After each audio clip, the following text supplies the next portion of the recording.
आदरणीय दर्शकवृन्द नमस्कार। कार्यक्रम विशेष संवादमा यहाँहरूलाई स्वागत छ। म रोहित दाहाल। समसामयिक मुद्दा र व्यक्तिमाथिको प्रस्तुति हो विशेष संवाद।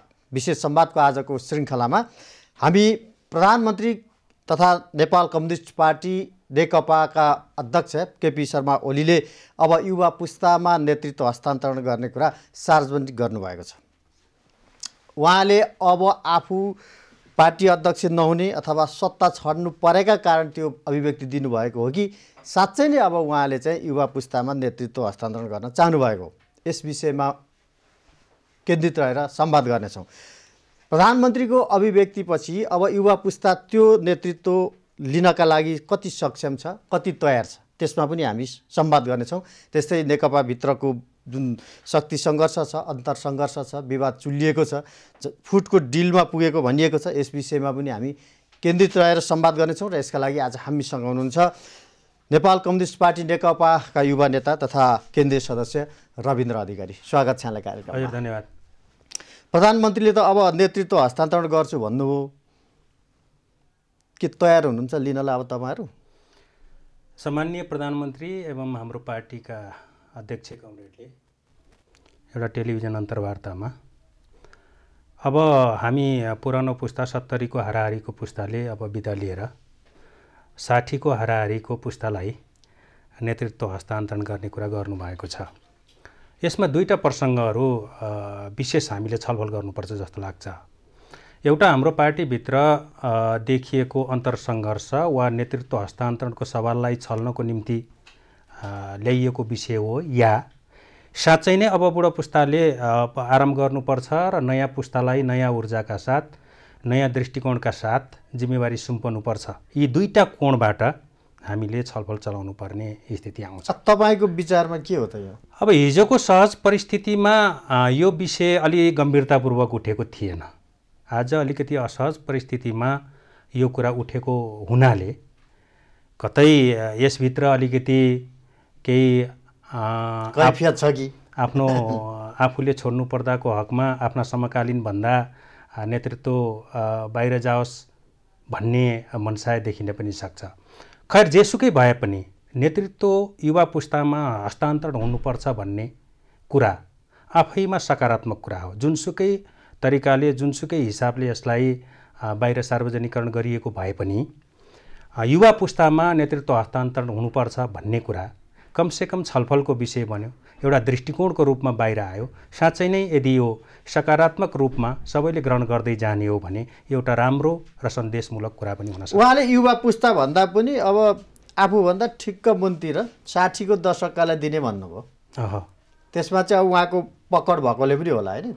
होइन, पकड त जोसुकैको होस्, नेकपा चलाउने भनेको विचार र सिद्धान्तका आधारमा चलाउने हो, दृष्टिकोणका आधारमा चलाउने हो होइन।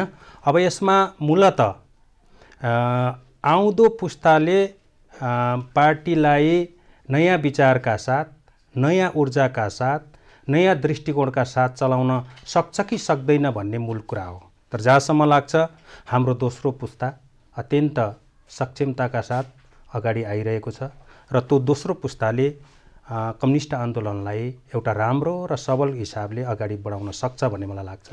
अब तपाईँको विचारमा अब प्रधानमन्त्री अथवा नेकपाको 1 नम्बर अध्यक्षले त्यो भनिसकेपछि अब उहाँकै हाराहारीमा भएका नेताहरू बिचमा अहिले पदका लागि दौडधुप छ। खास गरेर अब पुष्पकमल दाहाल र माधव कुमार नेपाल, झलनाथ खनाल, वामदेव गौतम, त्यो भनेको उहाँकै हाराहारी। उहाँले हिजो भनेअनुसार पनि अब म सँगसँगै अथवा मभन्दा अझ जेठा पनि छन् भनेर कुरा गर्नुभएको थियो। अब यो चाहिँ अब अहिले जसले आफूलाई अप्ठ्यारो पारेको छ, खास गरेर पुष्पकमल दाहाल र माधव नेपालमा अब यो नेतृत्व नजाओस् भन्ने हिसाबले उहाँले भन्नुभएको हो भनेर अहिलेको यो आन्तरिक विवाद चलिरहँदा अनुमान गर्न सकिन्छ? होइन, एउटा कुरा मैले यहाँलाई सच्याउन चाहन्छु। त्यो के हो भने पुष्पकमल दाहाल, माधव कुमार नेपाल या झलनाथ खनालहरूले आफ्नो पदीय हैसियतको लागि मात्रै पार्टीभित्र आफ्नो आन्तरिक सङ्घर्ष सञ्चालन गर्नुभएको होइन। पार्टी विधिसम्मत तरिकाले सञ्चालित हुनुपर्छ, पार्टी पद्धतिसङ्गत तरिकाले सञ्चालित हुनुपर्छ र पार्टी आम रूपमा कार्यकर्ताको साझा पार्टीको रूपमा, नेताहरूको साझा पार्टीको रूपमा सञ्चालित हुनुपर्छ भन्ने मनसायका आधारमा उहाँहरूले पार्टीभित्र आन्तरिक सङ्घर्ष गरिरहनु भएको छ। त्यसो भएको हुनाले पदका लागि मात्रै भन्ने कुरा त्यति उपयुक्त होइन जस्तो लाग्छ। किनभने अर्को अध्यक्ष बन्नुहोस् न त भनेर त माधव नेपाललाई प्रस्ताव त गर्नुभएकै हो। तेस्रो अध्यक्ष बन्नुहोस् त भन्नुभएकै हो। त पदकै लागि हुन्थ्यो भने त उहाँले स्वीकार गर्नुहुन्थ्यो होला। होइन, अहिले त माधव नेपाल त दोस्रो तेस्रो होइन, पहिल्यै पदका लागि नै उहाँको अहिले जोड घटाउ चलिरहेको होला। उहाँका मान्छे चाहिँ चाहियो नि त, उहाँको भनाइ त्यो हो नि त। होइन, मन्त्रीमा आफ्ना मान्छे हुनु पर्यो, राजदूतमा आफ्ना मान्छे हुनु पर्यो, भागभन्डा चाहियो भन्नेकै हिसाबले नमिलेको उहाँको न्यु खोजाइयो भने त प्रधानमन्त्रीको तर्फबाट बारम्बार होइन होइन। यसमा कुरा के हो भन्नुहुन्छ भने पार्टीको स्पष्ट मार्गनिर्देशनमा सरकार सञ्चालन गर्नुपर्छ र सरकारले गर्ने आधारभूत कुराहरू आम रूपमा दूरगामी महत्त्वका विषयवस्तुहरूमा पार्टीभित्र छलफल हुनुपर्छ भन्ने कुरा मात्रै हो। पार्टीले सरकार सञ्चालन गरिरहँदा,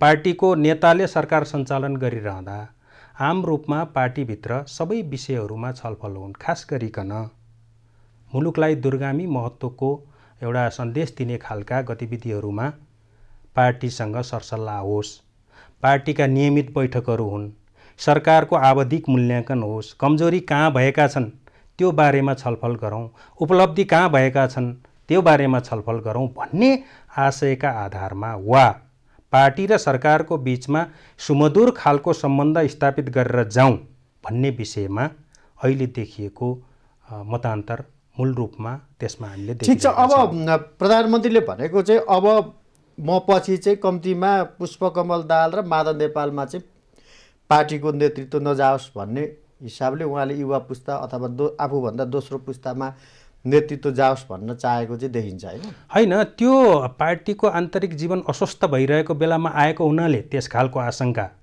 सबैले स्वाभाविक रूपमा गर्न सक्छन्। तर पनि युवा पुस्तामा हस्तान्तरण गरौँ नेतृत्व भन्ने कुरा आफैमा पनि एउटा बहसको विषयको रूपमा आयो। त्यो एउटा सकारात्मक नै कुरा हो भन्न ठान्छु म। अब नेकपाभित्रको अहिलेको विवाद जुन छ यो कहिले फुट्छ? यो पार्टी फुट्दैन। कहिलेसम्म? होइन, नीति विचार र सिद्धान्तमा जब हामीसँग त्यस्तो ठुलो खालको मतभिन्नता केही छैन, खालि अहिले पार्टीलाई विधि विधान र पद्धतिसङ्गत तरिकाले सञ्चालन गर्ने कुरामा समस्या देखिएको हो।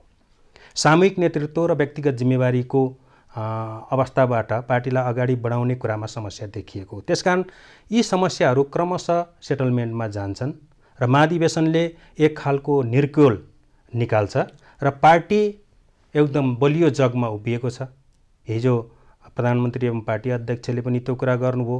अर्का अध्यक्ष प्रचण्डको तपाईँले बलियो जग केलाई भन्नुभएको? हिजो पार्टी एकीकरण गर्दाखेरि दुईटा अध्यक्षले हस्ताक्षर गरेर एकीकरण भएको यत्रो ठुलो पार्टी जहाँ त्यहाँ दर्जनौँ चाहिँ तपाईँको चाहिँ असन्तुष्टहरू थिए। पूर्व एमाले भित्रै पनि थुप्रो समूहहरू थिए, पूर्व माओवादीभित्र पनि समूहहरू थिए। अब त्यो तपाईँको चाहिँ कुनै पनि न साङ्गठनिक रूपमा, त्यसको पूर्वाधारको रूपमा, त्यसको आधारको रूपमा, सिद्धान्तको रूपमा कुनै बहस नभइकन, सैद्धान्तिक बहस नभई, नीतिगत बहस नभइकन दुईटा अध्यक्षले हस्ताक्षर गरेर एकीकरण भएको पार्टीको जग बलियो हुन्छ? अहिले नेकपाको सिद्धान्तै के हो भन्ने छैन, नीति के हो छैन। होइन, जब नेकपा माओवादी केन्द्र तात्कालीन रूपमा शान्तिपूर्ण प्रक्रियामा सामेल भयो, संवैधानिक प्रक्रियाहरूलाई स्वीकार गरेर संसदीय परिपाटीभित्र आयो, शान्तिपूर्ण आन्दोलनलाई मूल मार्गको रूपमा उसले आत्मसात गर्यो, त्यसपछि मूलत त्यो पार्टी र नेकपा एमालेको बीचमा राजनीतिक भिन्नता, कार्यदिशाको हिसाबले भिन्नता हामीले कमै भेट्यौँ। त्यसो भएको हुनाले नीतिगत रूपमा नेकपा एमाले र तत्कालीन नेकपा माओवादीको बीचमा कुनै मतभिन्नता रहेन। जहाँसम्म तपाईँले भन्नुभएको जगको कुरा के हो भने टुटफुटको विगतलाई नेपालको कम्युनिस्ट आन्दोलनले एउटा तितो इतिहासको रूपमा बुझिरहेको छ, अनुभव गरिरहेको छ। त्यसो भएको हुनाले त्यो इतिहास हामी दोहोऱ्याउन चाहन्नौँ। दोस्रो, आम कार्यकर्ता पङ्क्ति र समर्थक पङ्क्ति पार्टीको जहिले पनि एकताबद्ध पार्टीको पक्षमा उभिएको स्थिति हो। त्यसो भएको हुनाले कार्यकर्ता पङ्क्ति एकताबद्ध भइरहेको सन्दर्भ र हामीसँग धेरै ठुला राजनीतिक मतभेदका विषयहरू नभइरहेको सन्दर्भमा यो पार्टीको फुटको औचित्यतालाई हामीले पुष्टि गर्न सक्दैनौँ।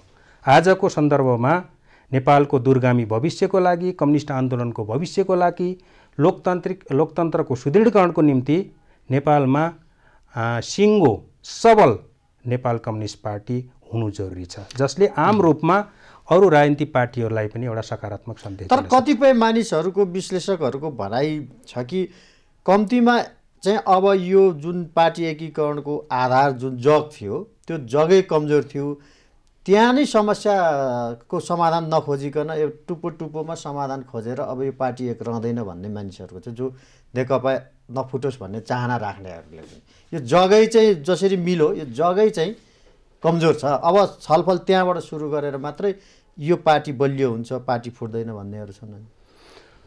होइन, अहिले हामी सम्पूर्ण रूपमा सङ्क्रमणकालीन अवस्थाबाट पार्टी बाहिर निस्किसक्यो यो होइन। हेर्नुहोस्, किनभने नेकपा माओवादी र नेकपा एमालेकै बिचमा पनि कतिपय भावनात्मक समीकरणका समस्याहरू छन्। अझ अगाडि बढेर जानुहुन्छ भने नेकपा एमाले भित्र सिङ्गो नेकपा एमाले मात्रै हुँदा पनि त्यहाँ विधि पद्धतिका, स्वभावका, शैलीका समस्याहरू थिए। त्यसको पनि रिफ्लेक्सन अहिले हामीले देखिरहेका छौँ। त्यसो भएको हुनाले अहिले नै सम्पूर्ण रूपमा विवादरहित पार्टी भइहाल्छ, सम्पूर्ण रूपमा अब हामीसँग विवाद छैन भनेर भन्ने स्थिति नरहन सक्छ।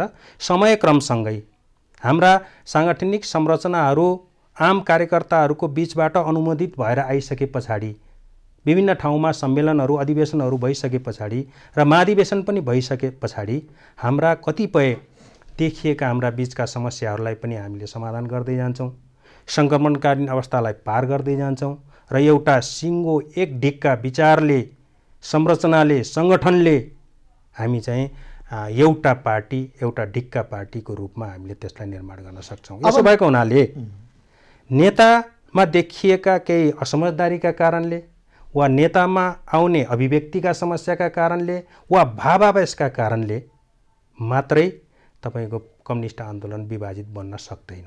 यसलाई एउटा विचारको आधारमा कार्यकर्ताहरूले, आम समर्थकहरूले पनि नजिकबाट हेरिरहेको र विभाजनलाई होइन एकतालाई जोड दिनुपर्ने अवस्था देखिन्छ, दिइरहेको पनि देखिन्छ। अब तपाईँहरूले एकीकरण गर्दाखेरि 6 महिनाभित्र सबै पार्टीका एकीकरणका काम सक्ने भन्नुभयो, त्यो पनि 3 वर्ष नाग्यो।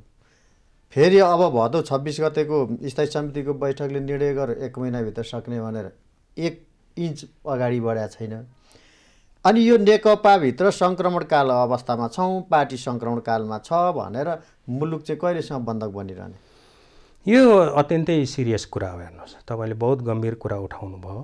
सधैँ हामी सङ्क्रमणकाल सँगै दुईटा पार्टीको बिचमा भावनात्मक एकता भइसकेका छैन भनेर मात्रै हामी यसमा रोकिरह्यौँ भने कम्युनिस्ट आन्दोलन पनि एक ठाउँमा रोकिन्छ र सिङ्गो देशको लोकतान्त्रिकरणको प्रक्रिया र जनतालाई राहत दिने प्रक्रिया, मुलुकलाई अग्रगतिको दिशामा अगाडि बढाउने प्रक्रिया पनि अवरुद्ध भएर बसिरहेको हुन्छ। यसो भएको हुनाले एकताका कामहरूलाई जति हामी पछाडि पार्छौँ उति उल्झनमा फस्दै जान्छौँ हामीहरू। अहिले भइरहेकै त्यही हो। त्यसकारण समग्र नेतृत्वले यसलाई सक्षमताका साथ अगाडि बढाउने हो भने अब कुनै ढिलाइ नगरिकन हामी भित्रका कतिपय मतभेदका विषयहरूलाई आन्तरिक जीवनको एउटा गोपनीयतासँग राखेर अगाडि बढ्नुको विकल्प छैन। हामी जति एकताको प्रक्रियालाई ढिलाइ गर्छौँ त्यति समस्यामा फस्दै जान्छौँ र मुलुकले, पार्टीले, सरकारले पनि गति लिन सक्दैन र सिङ्गो देश नेकपा भनेको त अहिले सबैभन्दा ठुलो पार्टी हो, सत्तारूढ पार्टी हो। यसमा देखिने समस्याले, यसमा आउने रुकावटले एउटा बहुआयामिक तपाईँको समस्याहरू सिर्जना गरिरहेको हुन्छ। यसमा हामी सबै चिन्तित बन्नुपर्छ, नेतृत्व पनि चिन्तित बन्नुपर्छ। तपाईहरु जस्तो चाहिँ युवा नेताको कमजोरीका कारण पनि आज पार्टीमा चाहिँ यति धेरै विवाद आयो अथवा नेताहरू मिल्न सकेनन् भन्ने छ के।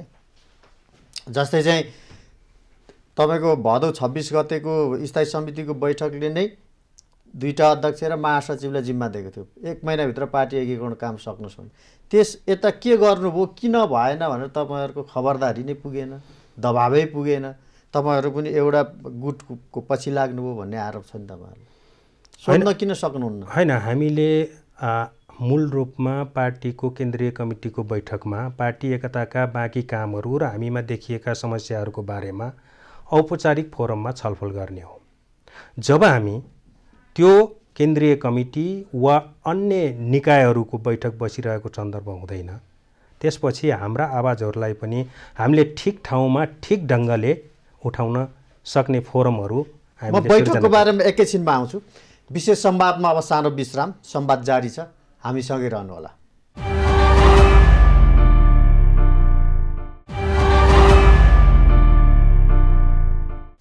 विशेष संवादको अर्को पाटोमा पुनः स्वागत छ यहाँलाई अब तपाईँले बैठक भन्नुभयो अघि महाधिवेशनको कुरा गर्नुभयो अब यस्तो आइसक्यो तपाईँ महाधिवेशनको पनि कल्पना गरिरहनु महाधिवेशन हुन्छ यो पार्टीको होइन कुनै न कुनै बेला त हुन्छ नि अब यस्तो अवस्था छ कि अब 1 नम्बर पार्टी अध्यक्षलाई पार्टीको 1 नम्बर अध्यक्ष जो प्रधानमन्त्री पनि हुनुहुन्छ उहाँलाई बैठक राखिदिनुहोस् अनि बैठकले गरेका निर्णय मानिदिनुहोस् भनेर अरू नेताहरूले चाहिँ बिन्ती पत्र चढाउनु पर्ने यो पार्टीमा अब बैठक नियमित बस्ला महाधिवेशन होला अनि त्यसका अध्यक्षहरूले चाहिँ यो बैठकले गरेर निर्णय मान्लान् कसरी विश्वास गर्नु अनि यो त दुःखद स्थिति हो हेर्नुहोस् पार्टीभित्रको आन्तरिक जीवन स्वस्थ जब हुँदैन जब मतभेदहरू छताछुल्ल रूपमा बाहिर जान्छन् त्यसपछि अनेक खालका समस्याहरूको बिचमा हामीहरू रहन्छौँ पार्टी अहिले नेकपा अहिले वास्तवमा भन्ने हो भने छताछुल्ल अवस्थामा छ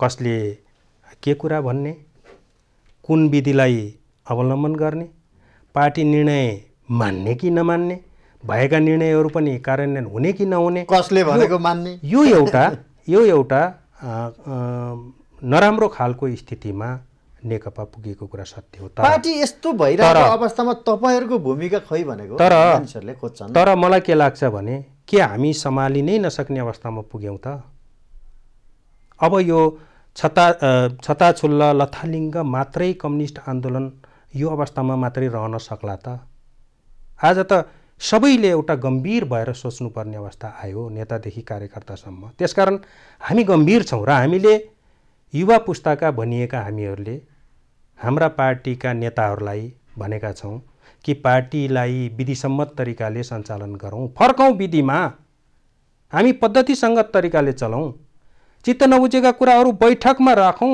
बैठकले गरेका निर्णयहरूलाई कार्यान्वयन गरौँ कसैले कसैलाई पनि घोचपेचको स्थिति नबरौँ सरकारलाई पार्टीले स्पष्ट मार्गनिर्देशन दिनुपर्छ र सरकारले पनि जनतालाई एउटा कम्युनिस्ट पार्टीको सरकारको अनुभूति हुने गरी सञ्चालन गर्नुपर्छ त भनेर हामीले विभिन्न ठाउँमा भेटेर नेताहरूलाई आफ्नो फोरममा उठाइरहेका छौँ त्यति मात्रै होइन हामीले त ल स्थायी कमिटीको बैठक सचिवालयकै बैठकमा कतिपय निर्णय हुन सकेनन् भने महाधिवेशन पछिको सबभन्दा शक्तिशाली निकाय भनेको केन्द्रीय समिति हो त्यसको बैठक बोलाउँ भनेर पनि हामीले विधानको धारालाई प्रयोग गर्दै 153 जना केन्द्रीय कमिटीका सदस्यहरूले बैठक बोलाउन माग गर्यौं अर्थात् हामीले यो वा त्यो कोणबाट नेतृत्वलाई सजग गराउने काम गरिरहेका छौं तर कतै देखिएन नि त तपाईले पार्टीका बैठकहरू बोलाउनु पर्यो बैठकका निर्णयहरू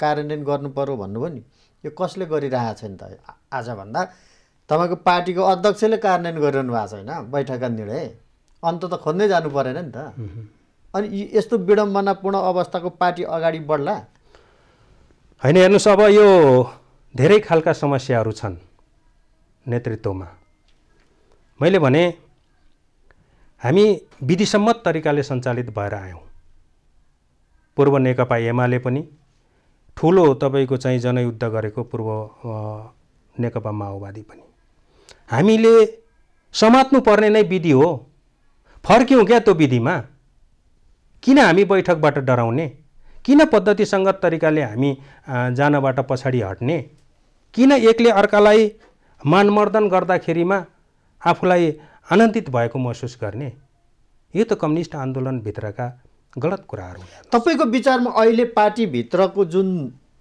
त्यसलाई शक्ति सङ्घर्ष भन्नुहोस्, अन्तरसङ्घर्ष भन्नुहोस्, अब त पदीय बाँडफाँड नमिलेको भन्नुहोस्, जे भने विवाद त छ। यो विवाद आउनुको मूल कारणको जडको होइन, एउटा मात्रै जडको रूपमा हामीले यसलाई परिभाषित गर्न प्रधानमन्त्री केपी ओली कि पुष्पकमल दाहाल कि माधव नेपाल कि झलनाथ खनाल होइन। हामी स्पष्ट हुनुपर्छ के हो भने, मैले अघि पनि यहाँलाई निवेदन गरेँ, यो समस्या नेकपा माओवादी र नेकपा एमाले भित्रको समस्या एकता भइसकेपछिको मात्रै पनि यो समस्या होइन। पहिलेदेखि नेकपा एमाले भित्र पहिलेदेखि यो खालको समस्याहरू देखिएको हो। पछि नेकपा माओवादीसँग एककण भइसकेपछि पनि यो समस्या घट्नुको बदला बढेर गयो। हामीले बैठक बोलाउनको निम्ति निवेदन दिनुपर्ने सम्मको स्थितिमा हामी पुग्यौँ भने पछाडि आम रूपमा पार्टी अध्यक्षले बैठकको अध्यक्षता गर्ने, पार्टीका दुईटा अध्यक्षको सहमतिको आधारमा महासचिवले बैठक बोलाउने, बैठक भइसके पछाडि निर्णयहरू कार्यान्वयनको दिशामा जानुपर्ने हो नि त। तर हामी त जान सकेनौँ। त्यसो हो भने अलिकति केही मानिसहरूले भन्ने गरेका छन् कि जब यो हरेक निर्णय गर्ने अधिकार दुईटा अध्यक्षलाई दियो नि, यो नै गलत भयो भन्ने पनि छ। गलत हो। म अहिले पनि भन्छु, कम्युनिस्ट पार्टीभित्र ठिक छ, अध्यक्षको बिचमा छलफल भएर एउटा सहमति भएर प्रस्ताव आउने कुरा त मान्न सकिन्छ। चाहे त्यो प्रस्ताव सचिवालयमा आओस्, चाहे त्यो स्थायी कमिटीमा आयो, चाहे त्यो केन्द्रीय कमिटीमा आओस्, प्रस्तावका रूपमा आउन सक्ने कुरालाई अन्यथा लिन सकिन्न। तर दुई पार्टीका अध्यक्षले गरेको निर्णय नै पार्टी निर्णय भन्ने जुन बाहिर म्यासेज सम्प्रेषित भएको छ, यो कम्युनिस्ट पार्टीभित्रको निरन्तर इतिहासले अभ्यास हामीले जुन हिसाबले गर्दै आयौँ इतिहासमा, त्यसको बर्खिलाप छ। विधानले त्यही भन्छ। विधानले भनेको दुईटा अध्यक्षको बिचमा सहमतिले अगाडि बढ्ने भनेर भनेको हो। निर्णय सम्पूर्ण रूपमा अध्यक्षहरूले गर्ने भनेको होइन। तर प्र्याक्टिकल्ली आउँदाखेरिमा हामी त्यो एउटा अध्यक्षहरू पनि त्यो मनोदशाबाट गुज्रनु भयो र आम रूपमा अरू साथीहरूलाई पनि त्यस खालको अनुभूति भयो। तर कम्युनिस्ट पार्टीभित्र कमिटीको निर्णय नै पार्टी निर्णय हुन्छ, पार्टी निर्णय कमिटीको निर्णय हुन्छ, कमिटीभन्दा बाहिर भएको निर्णयलाई निर्णय भनेर भन्ने कम्युनिस्ट पार्टीको प्रचलन छैन। अहिलेको विवाद चाहिँ यो सिद्धान्त विधि प्रणालीको हो त पार्टीभित्र? अवश्य हो, त्यो पनि हो। किनभने विधिमा नचल्ने हो भने एउटा विचार भएको, एउटा दृष्टिकोण भएको, एउटा संरचनात्मक तपाईँको आधार भएको पार्टी त विधिमा चल्नु पर्यो। त्यसो भए तपाईँ यो भन्दै हुनुहुन्छ कि खास गरेर माधव नेपाल अथवा पुष्पकमल दाहाल पक्ष त देखिन्छ अहिले होइन, प्रधानमन्त्रीको पक्ष एउटा देखिन्छ। प्रधानमन्त्रीले चाहिँ यो पार्टीको सिद्धान्त विधि प्रणाली पार्टीका निर्णय नमान्दा यो समस्या आयो, खास गरेर माधव नेपाल पक्षले चाहिँ विधि र प्रणालीको कुरा उठाएको छ भन्ने तर्क हो तपाईँको? बिल्कुलै हो। किनभने विधि र पद्धतिमा चलाउँ, कमिटीका बैठकहरू चलाउँ, सकिन्छ सर्वसम्मतबाट निर्णय लिउँ, सकिँदैन बहुमत र अल्पमतका आधारबाट निर्णय गरौँ। तर पार्टीभित्र सामूहिक निर्णयको अभ्यासलाई हामीले सञ्चालन गरौँ, विधिसम्मत तरिकाले सञ्चालन गरौँ। भलै प्रधानमन्त्रीज्यू, पार्टी अध्यक्ष, अर्का अध्यक्ष प्रचण्ड कमरेड, उहाँहरूले भनेका एजेन्डाहरू नै बैठकबाट पास होलान्, तर स्वामित्व त सम्पूर्ण रूपमा पार्टीले लिने स्थिति त बन्नु पर्यो। त्यसो हो भने चाहिँ अब अहिले जुन समूह बनेको छ, अब दाहाल नेपाल समूह, नेपाल दाहाल समूह भनिन्छ,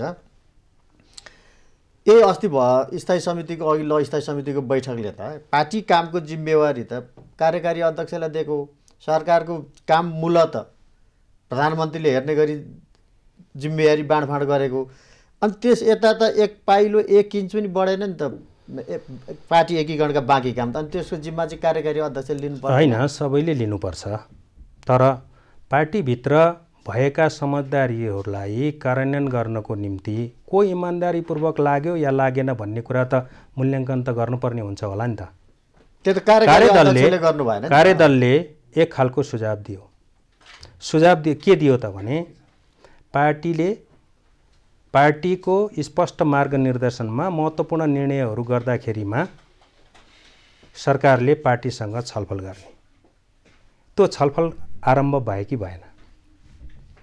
या कार्यदलले दिएको प्रतिवेदन स्थायी कमिटीमा आइसके पछाडि त्यसअनुसार सरकारले आफ्नो गतिविधिहरू सञ्चालन गरे कि गरेन, हामीले छलफल गर्नुपर्छ कि पर्दैन, मूल्याङ्कन गर्नुपर्छ। त्यो त प्रधानमन्त्रीले त भनिसक्नु पर्यो त अस्ति कार्यकारी अध्यक्षलाई त, तपाईँलाई जिम्मा दिएको पार्टी एकीकरणको काम कहाँ पुग्यो भनेर सोध्नु पर्यो त। ठिक छ, पार्टी एकीकरणको काम हेर्नुहोस्, हाम्रो पार्टीभित्र विचारधारात्मक रूपले भनौँ या विधि पद्धतिका हिसाबले भनौँ या धुरीका हिसाबले भनौँ, अहिले हामी ध्रुवीकृत भएका छौँ।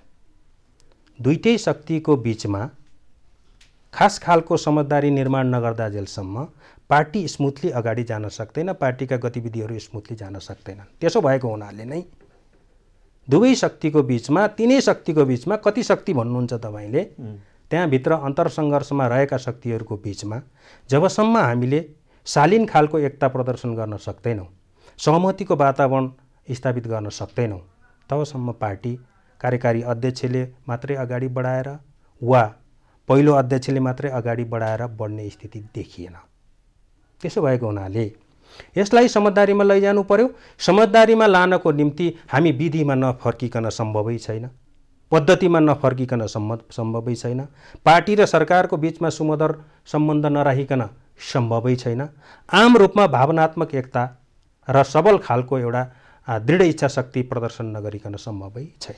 अहिले पार्टीभित्र देखिएको जुन समीकरण छ, यो समीकरण चाहिँ अलि अप्राकृतिक भयो, त्यसकारण विवाद आयो भन्नेहरू पनि छन्। जस्तै पूर्व एमालेहरू एक ठाउँ हुनुपर्ने, पूर्व माओवादीहरू एक ठाउँ हुनुपर्ने, माधव नेपाल र प्रचण्ड कसरी सँगै जान सक्छन्? माधव नेपाल र चाहिँ प्रधानमन्त्री केपी ओली एक ठाउँ हुनुपर्ने हो भन्ने त्यो मत छ भने तपाईँको के छ त्यसमा?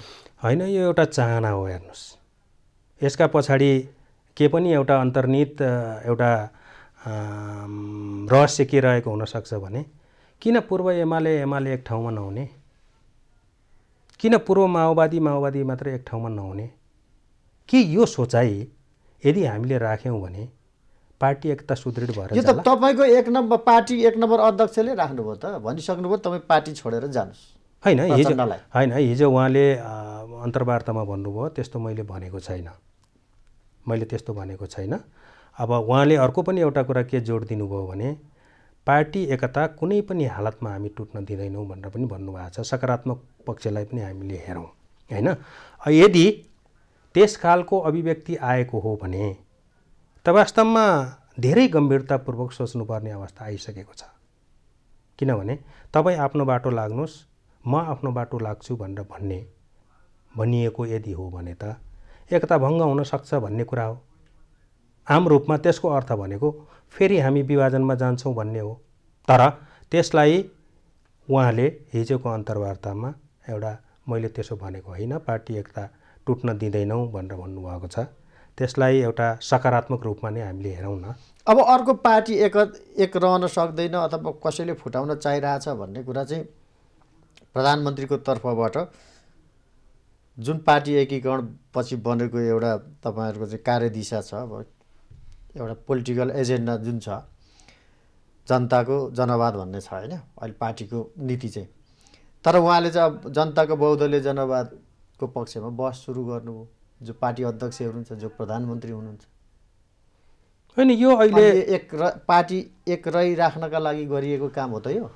अब यो के हो भन्नुहुन्छ भने पूर्व एमालेहरूको काठमाडौँमा भेला भएर उप प्रधानमन्त्रीले त्यसलाई सम्बोधन गर्नुभयो, जनताको बहुदलीय जनवादको प्रशिक्षण दिनुभयो भन्ने आज।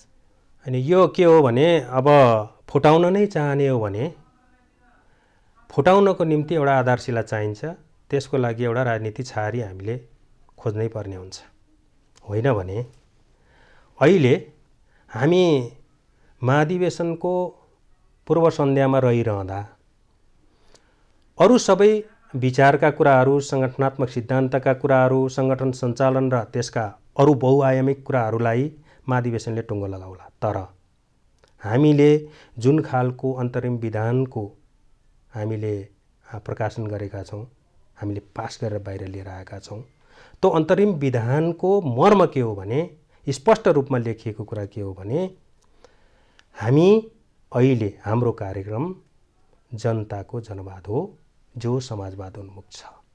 यसलाई अब हामीले विधानका कुराहरूलाई, राजनीतिक प्रतिवेदनका कुराहरूलाई मान्दैनौँ, यसका सङ्गठनात्मक विधि र पद्धतिका कुरालाई मान्दैनौँ भन्ने हो भने एउटा कुरा हो। होइन भने यदि हामी कुनै पनि हालतमा नेकपाको एकतालाई टिकाउन चाहँदैनौँ, त्यसलाई स्वीकार गर्न सक्दैनौँ भने जबरजस्त रूपमा हामीले अहिले राजनीतिक मुद्दाको विवाद लिएर आउनु उपयुक्त हुँदैन। तपाईँले भने जस्तै तपाईँले त्यो आशयमा भन्नुभएको हो कि होइन, मैले गलत बुझेर हुनसक्छ।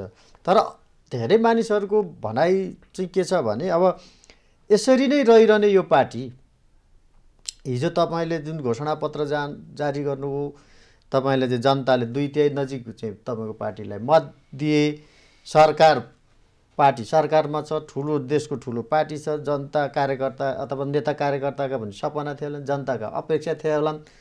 यी तमाम कुराहरू केही पनि पुरा हुन्नन् भने र केही गर्न सक्दैन यो पार्टीले भने यो पार्टी किन एक रहिरहने, यो एक रहनु र नरहनुमा नेपाली जनता देशलाई के फाइदा बेफाइदा भन्ने तर्क जबरजस्त उठ्न थालेको छ। होइन, यो तर्क उठ्छ। हेर्नुहोस्, यदि हामी कम्युनिस्ट पार्टीको रूपमा काम गर्ने हो भने अहिलेको ठहरावबाट, अहिलेको उल्झनबाट, अहिलेको कठिनाइबाट छिटोभन्दा छिटो पार पाउनै पर्छ हामीले। यो कार्यकर्ता पङ्क्तिमा देखिएको समस्या होइन, नेतृत्व पङ्क्तिमा देखिएको समस्या हो।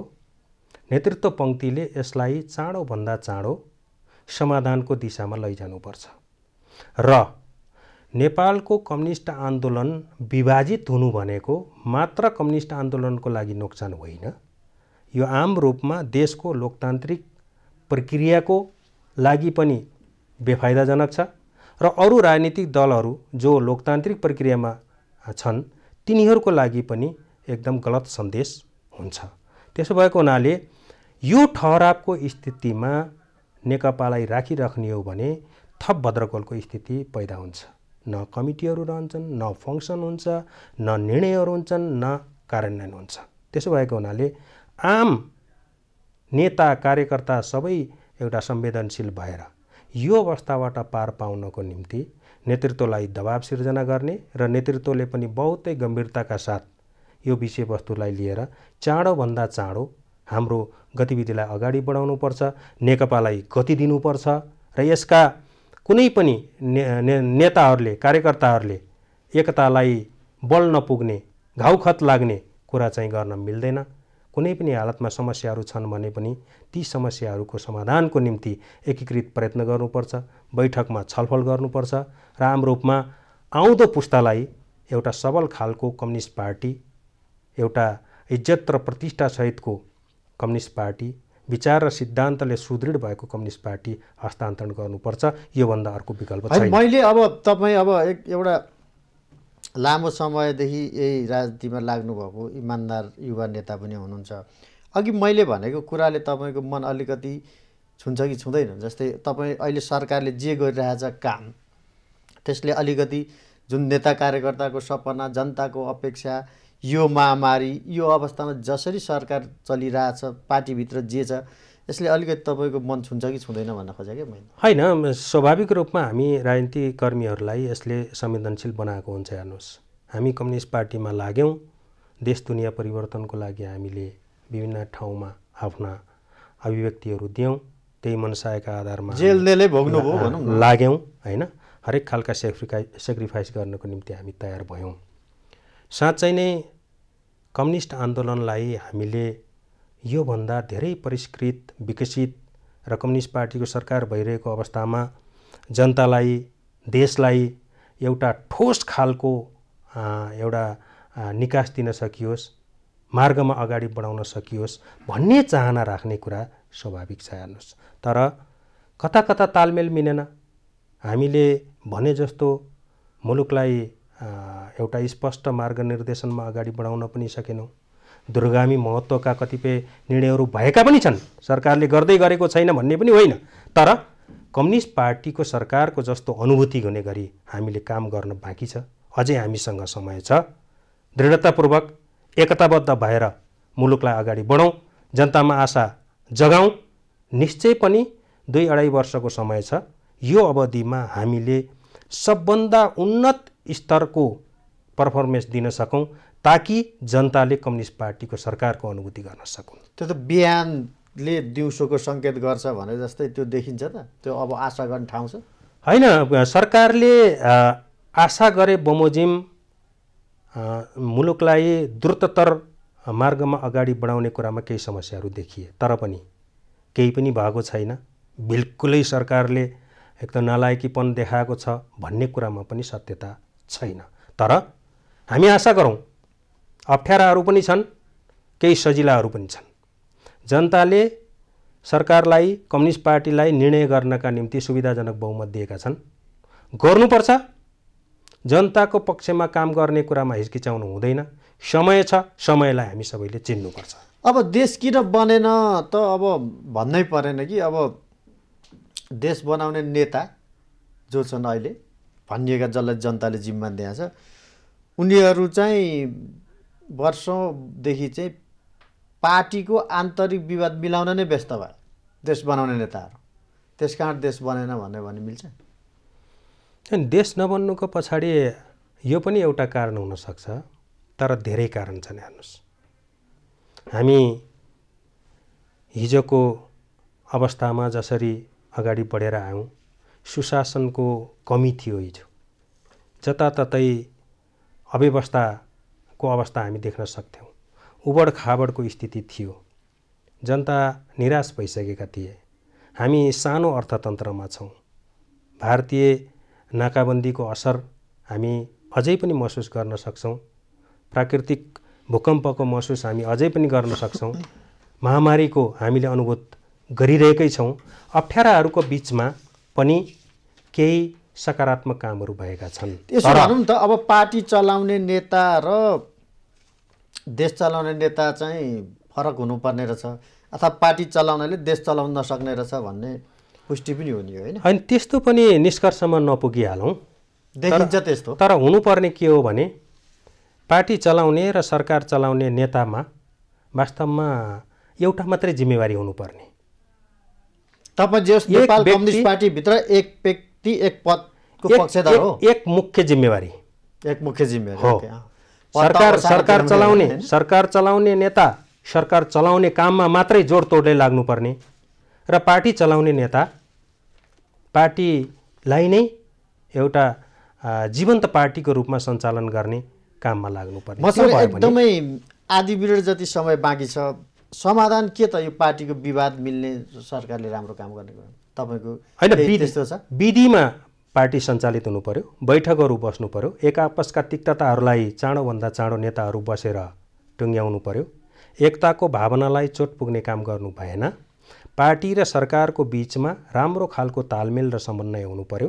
सरकारलाई पार्टीले स्पष्ट रूपमा नीतिगत मार्गनिर्देशन गर्नु पर्यो र सरकारले पनि मुलुकलाई, जनतालाई अगाडि राखेर बाँकी रहेको अवधिलाई भरपूर रूपमा मुलुक र जनताको पक्षमा समर्पित गर्ने हिसाबले दृढ सङ्कल्पताका साथ अगाडि बढ्नुपर्छ। हवस्, एभरेज खबरसँगको यो साक्षात्कारका लागि यहाँलाई धेरै धेरै धन्यवाद। मेरो पनि धन्यवाद।